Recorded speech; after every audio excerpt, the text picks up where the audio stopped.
Hi friends, this is বানি and welcome to my channel. বন্ধুরা, আজকে আমি তোমাদের জন্য কিছু দারুণ ফ্রেজ নিয়ে এসেছি।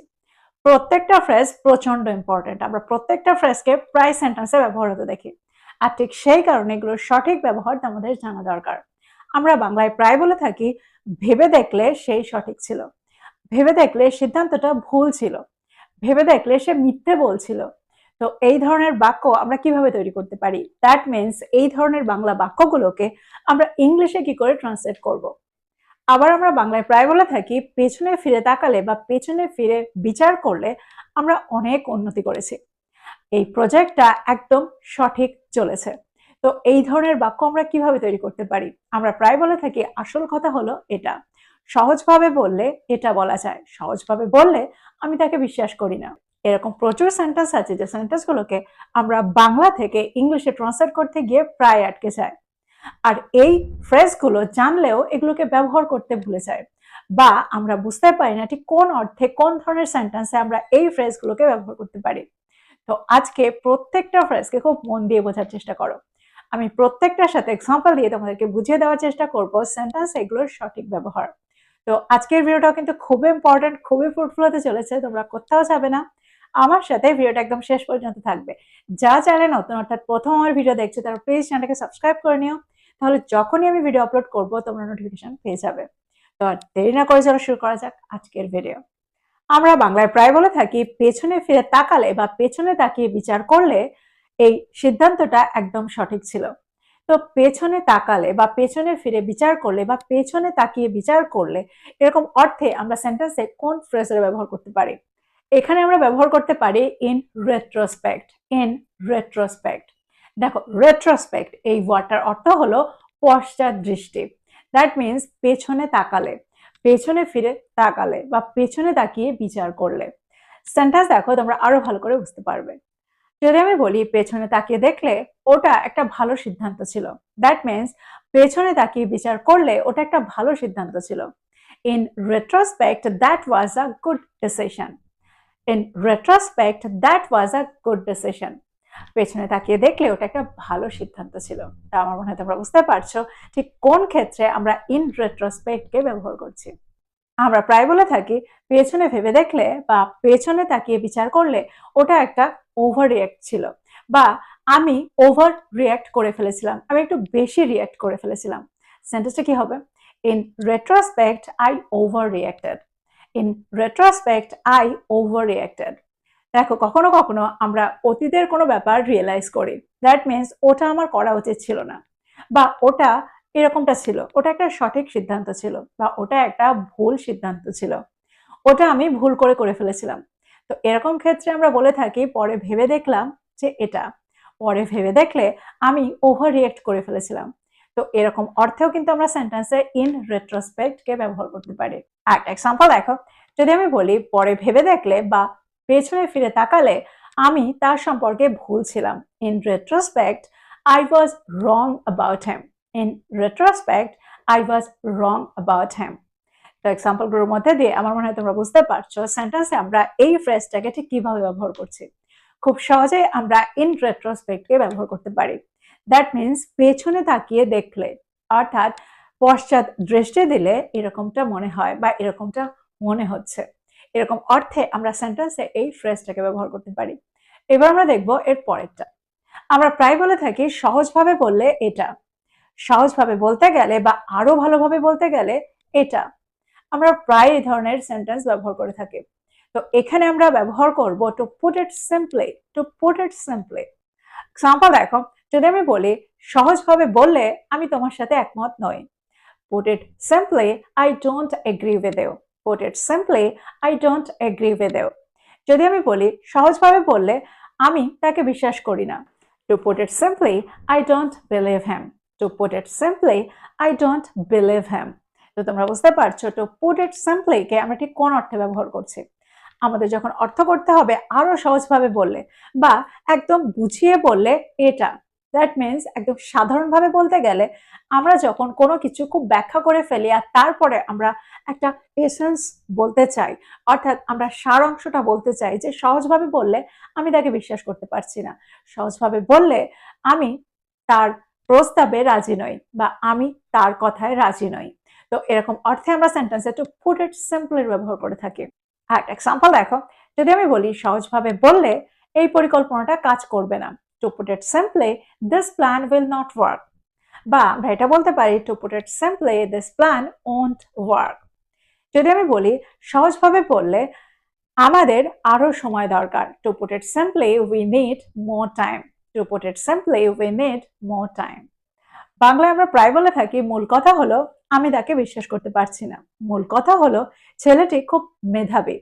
মূল কথা হলো আমরা এই পরিকল্পনাটা হেরে গেছি বা এই পরিকল্পনাটা কাজ করেনি।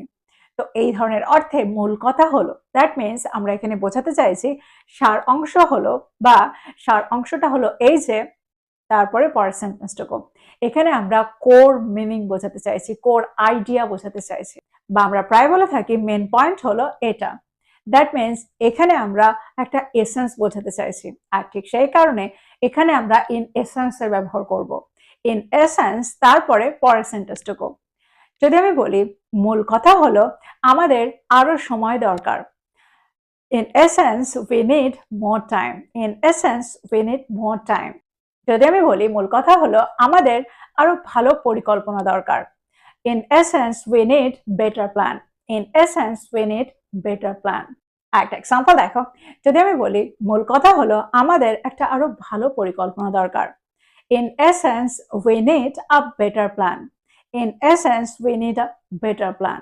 একটা এক্সাম্পল দেখো, যদি আমি বলি মূল কথা হলো সে সত্যিটা বলছে না, in essence he is not telling the truth. In essence he is not telling the truth. যদি আমি বলি মূল কথা হলো এই সিদ্ধান্তটাই চূড়ান্ত, in essence this decision is final. In essence this decision is final. তো তোমরা বুঝতে পারছো সেন্টেন্স আমরা কখন ইন এসেন্সকে ব্যবহার করতে পারি। আমরা বাংলায় প্রায় বলে থাকি সব দিক বিচার করে দেখলে এটাই সঠিক। সব দিক বিচার করলে সে সঠিক ছিল। সব দিক বিচার করলে আমরা একটা ভুল সিদ্ধান্ত নিয়েছি। দ্যাট মিনস সবকিছু ভালোভাবে ভেবে দেখলে, দ্যাট মিনস ভালো বা খারাপ সব দিক বিচার করলে এটাই হয়। তো এরকম অর্থে আমরা সেন্টেন্সে কোন ফ্রেজের ব্যবহার করতে পারি? এখানে একটা আমরা দারুণ ফ্রেজের ব্যবহার করতে পারি। এখানে আমরা ব্যবহার করতে পারি অল থিংস কনসিডার্ড।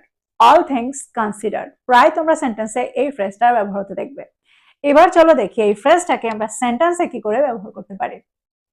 যদি আমি বলি সব দিক বিচার করে দেখলে বা সব দিক বিবেচনা করলে এটা একটা ভালো সিদ্ধান্ত ছিল। All things considered it was a good decision. All things considered it was a good decision. একটা এক্সাম্পল দেখো, যদি আমি বলি সব দিক বিবেচনা করলে ভ্রমণটা উপভোগ্য ছিল, দ্যাট মিনস উপভোগের যোগ্য ছিল। সেন্টেন্সটা কি হবে? All things considered the trip was enjoyable. All things considered the trip was enjoyable. যদি আমি বলি সব দিক বিচার করলে আমি ফলাফলটায় খুশি, সব দিক বিবেচনা করলে আমি ফলাফলটায় খুশি। All things considered I am happy with the result. All things considered I am happy with the result. সব দিক বিচার করলে এটা একটা ন্যায্য চুক্তি ছিল। All things considered it was a fair deal. All things considered it was a fair deal. তো আমার মনে হয় এক্সাম্পলগুলোর মধ্যে দিয়ে তোমরা বুঝতে পারছো সেন্টেন্সে আমরা অল থিংস কনসিডার্ড এই ফ্রেজটাকে ঠিক কিভাবে ব্যবহার করছি। এবার আমরা দেখবো এর পরেরটা। বাংলায় আমরা প্রায় বলে থাকি ভেবে দেখলে সে আমাদের অনেক উপকার করেছিল। ভেবে দেখলে আমরা অনেক কঠিন পরিস্থিতির মধ্যে দিয়ে গিয়েছিলাম। তো ভেবে দেখলে আমরা কথা বলতে বলতে হঠাৎ আমাদের কিছু রিয়েলাইজেশন হয় বা হঠাৎ কোনো কিছু মনে পড়ে, তখন আমরা বলি ভেবে দেখলে, বা ওটা যদি আমি ভেবে দেখি তাহলে এটা। তো এখানে আমরা সেন্টেন্সে কোন ফ্রেজের ব্যবহার করব? এখানে আমরা ব্যবহার করব come to think of it. Come to think of it that means হঠাৎ আমার মনে হলো, হঠাৎ আমার একটা রিয়েলাইজেশন হলো ভেবে দেখলে। আমরা এরকম অর্থেই এই ফ্রেজটার ব্যবহার করে থাকি। এক্সাম্পল দেখো, যদি আমি বলি ভেবে দেখলে সে কখনোই এটাতে রাজি হয়নি। Come to think of it he never agreed to this. Come to think of it he never agreed to this. একটা এক্সাম্পল দেখো, যদি আমি বলি ভেবে দেখলে আমার এটা আর দরকার নেই। Come to think of it I don't need this anymore. Come to think of it I don't need this anymore. যদি আমি বলি ভেবে দেখলে আমরা তাকে আমন্ত্রণ জানাতে ভুলে গিয়েছিলাম। Come to think of it we forgot to invite him. Come to think of it, we forgot to invite him. তো আমার মনে হয় এক্সাম্পলগুলোর মধ্যে দিয়ে তোমরা বুঝতে পারছো এই ফ্রেজটাকে আমরা এই ধরনের সেন্টেন্সে ঠিক কিভাবে ব্যবহার করতে পারি। এই বাংলা বাক্যগুলোকে ইংলিশে ট্রান্সলেট করার জন্য আমরা এই ফ্রেজটাকে সেন্টেন্সে কত সহজে ব্যবহার করতে পারি। এবার আমরা দেখবো এর পরেরটা। বাংলায় আমরা প্রায় বলে থাকি সামনে থেকে দেখে কোনো কিছু বিচার করো না, বা সরাসরি দেখে কোনো কিছু বিচার করো না, কোনো কিছু ওপর থেকে দেখে বিচার করো না। এখানে একটা আমরা দারুণ ফ্রেজের ব্যবহার করতে পারি। এখানে আমরা ব্যবহার করি at face value. At face value that means মুখ দেখে কোনো কিছু বিচার করো না, ওপর থেকে কোনো কিছু বিচার করো না। যদি আমি বলি সবকিছু সামনে থেকে দেখে বিশ্বাস করো না, বা সবকিছু সরাসরি দেখে বিশ্বাস করো না। Don't believe everything at face value. Don't believe everything at face value. এক এক্সাম্পল দেখো, আমরা প্রায় বলে থাকি সামনে থেকে দেখে মানুষকে বিচার করা উচিত নয়, অর্থাৎ ওপর দেখে মানুষকে বিচার করা উচিত নয়, মুখ দেখে মানুষকে বিচার করা উচিত নয়। We should not judge people at face value. We should not judge people at face value. যদি আমি বলি সে প্রস্তাবটা সামনে দেখেই গ্রহণ করেছিল, দ্যাট মিনস বিচার না করে সামনে থেকে দেখেই গ্রহণ করেছিল। সেন্টেন্সটা কি হবে?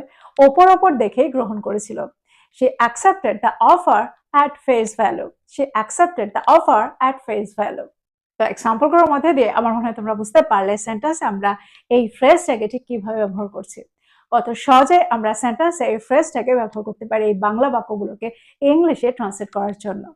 তো এই ছিল কয়েকটা ইম্পর্টেন্ট ফ্রেজ। আমার মনে হয় প্রত্যেকটা ফ্রেজকে তোমরা বুঝতে পারলে, আর এটাও বুঝতে পারলে সেন্টেন্সে আমরা ঠিক কোন অর্থে এগুলোকে ব্যবহার করতে পারি।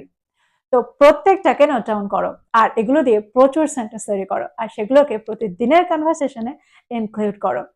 যত তোমরা এগুলোকে প্র্যাকটিস করবে, যত তোমরা এগুলোকে ব্যবহার করবে তোমাদের সেন্টেন্সে, তত তাড়াতাড়ি তোমরা এগুলোর সাথে ইউজ টু হয়ে যাবে, এগুলোর সাথে পরিচিত হয়ে যাবে, আর খুব সহজেই সেন্টেন্সে বা কথা বলার সময় এগুলোকে তোমরা ব্যবহার করতে পারবে। আর ভিডিওটা ভালো লাগলে লাইক করতে ভুলে যেও না, বন্ধুদেরকে শেয়ার করো যারা ইংরেজি শিখছে। So this is all about today. I will be back with another content. Till then, take care. Thank you for watching this video. Bye bye.